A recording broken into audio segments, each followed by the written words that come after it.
I think the experiment has succeeded admirably, and that it has actually increased employment, for example, in a very tangible way in the area.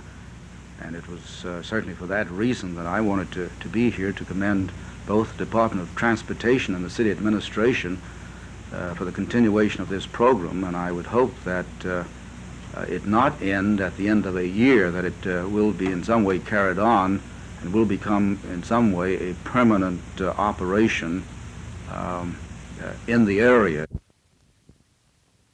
How do you think this form of transportation will serve the community? As I say, that it isn't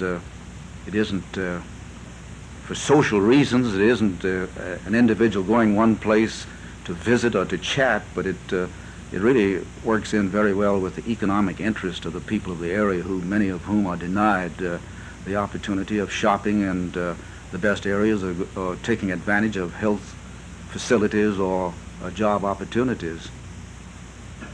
We've had several transportation projects in the area over the past several years. Could you just give us a brief summary how you think they have worked out? I'll be glad to. I guess the first one, which was put into existence here, grew out of some civil disturbances back about 1967. Approximately $2.7 million was appropriated in the beginning for that service. All of it probably was not expended during that particular time. But the 24-month operational test was to do several things: determine what transportation constraints contributed toward or prevented or continued to give individual citizens within that area problems to the extent that they could not get jobs, and problems to the extent that they could not get to service centers or to hospitals to take care of their immediate needs or to live as normal American citizens are expected to do so. The Century Boulevard route was developed, which serviced people all along that strip who did not have adequate transportation before.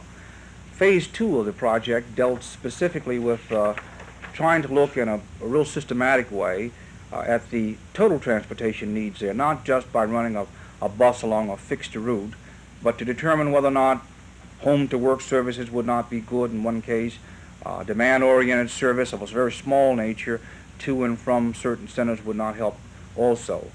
Third extension of that was to sort of upgrade it and give it a little higher operational test.